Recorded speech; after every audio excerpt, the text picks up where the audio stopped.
মুক্তিবেগ নিয়ে কথা বলবো। দেখেন খুবই ইম্পর্টেন্ট, যদিও মেডিকেলের লাস্ট কয়েক ইয়ারে প্রশ্ন একটু কম আসছে, কিন্তু এই টপিকটা খুব গুরুত্বপূর্ণ। আপনার কনসেপ্ট ক্লিয়ার রাখেন, এখান থেকে ছোটখাটো কনসেপচুয়াল প্রশ্ন আসবে, ম্যাথ না দিলেও এখান থেকে প্রশ্ন দেবে। দেখেন মুক্তিবেগ মানে কি, দেখেন আপনি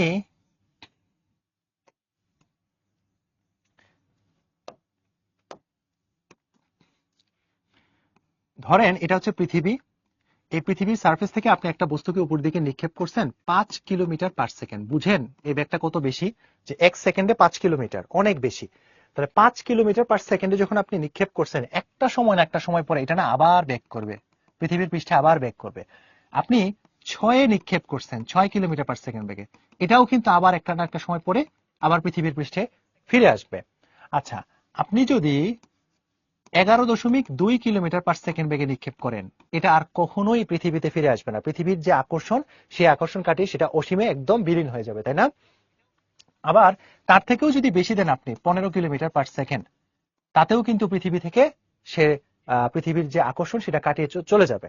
এখন কথা হচ্ছে, সবচেয়ে কম যে বেগে আপনি মারলে পৃথিবীর মাধ্যাকর্ষণ শক্তি সে অতিক্রম করে মহাশূন্যে বিলীন হয়ে যাবে, সেই কম বেগটাকে আমরা বলেছি হচ্ছে মুক্তি বেগ, তাই না? মুক্তি বেগ। তাহলে পৃথিবীর ক্ষেত্রে সেই মুক্তি বেগের মানটা কত? 11.2 কিলোমিটার/সেকেন্ড, এসকেপ ভেলোসিটি। মুক্তি বেগ ইংলিশটা হচ্ছে কি ভাইয়া? Escape velocity. সো এই জন্য আমরা মুক্তি বেগের ইকুয়েশনটা লেখার সময় লিখি ভিই, ই ফর এসকেপ ভেলোসিটি। আচ্ছা, তাহলে মুক্তিবেগের ডেফিনেশনটা তো বুঝছেন। সবচেয়ে কম যে বেগ, দেখেন 15-তে মারলেও সেটা আসতেছে না, 11-তে মারলেও 11.2 মারলেও সে আসতেছে না। বাট আমরা কি সবগুলোকে মুক্তিবেগ বলবো? না, সবচেয়ে কম বেগটা কত? 11.2। আচ্ছা, সো এই মুক্তিবেগের ইকুয়েশনটা আমরা একটু মাথায় রাখবো, যে 2gm/r, 2gm/r। ওকে, আচ্ছা, এখন আমরা তো পড়েছিলাম g = gm/r²। সো gm = আমরা কি লিখতে পারি? gr²। সো এখানে gm এর জায়গায় যদি আমি gr² বসাই, তাহলে এখানে আমি পাই না যে √2gr। তার মানে আমাদের এই দুইটা ফর্মুলা খুব ভালো করে আমরা মাথায় রাখবো। মুক্তিবেগের আছেই কিন্তু এই দুইটা ফর্মুলা, যে √2gm/r আর একটা হচ্ছে 2gr। আচ্ছা, খেয়াল করেন তো, এই ইকুয়েশন থেকে দেখতে পাচ্ছেন মুক্তিবেগ কার কার উপর নির্ভর করছে? মুক্তিবেগ নির্ভর করছে ওই গ্রহের ভরের উপরে, এবং কি ওই গ্রহের ব্যাসার্ধের উপরে, আরেকটা হচ্ছে কি ওই গ্রহের অভিকর্ষজ ত্বরণের উপরে। তার মানে বস্তুর ভরের উপর কি মুক্তিবেগ নির্ভর করছে? না। বস্তুর ভর যাই হোক না কেন, 1 কেজি হোক আর 10 কেজি হোক বা 100 কেজি হোক না কেন, যে কোনো ভরের বস্তুকে আপনি যদি মহাশূন্যে বিলীন করতে চান, আপনাকে ভেলোসিটি দিতে হবে কত? 11.2 কিলোমিটার/সেকেন্ড। কথা কি বুঝছেন? তাহলে মুক্তিবেগের ইকুয়েশনটা আমরা একটু মাথায় রাখলাম।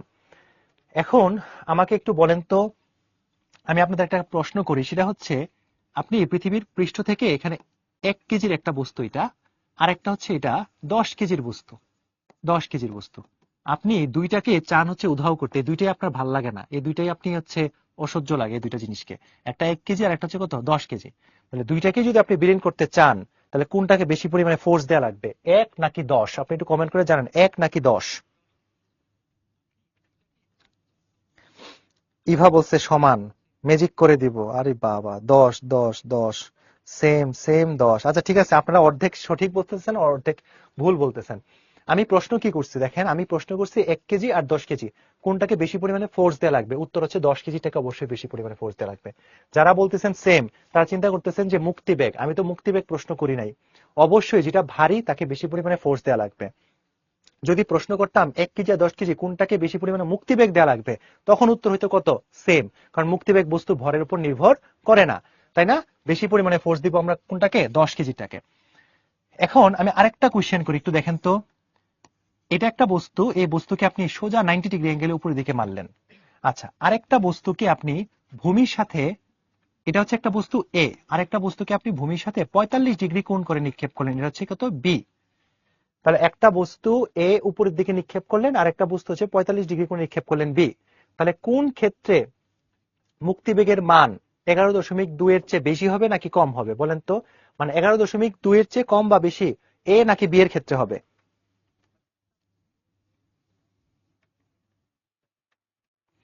বি, এ, বি।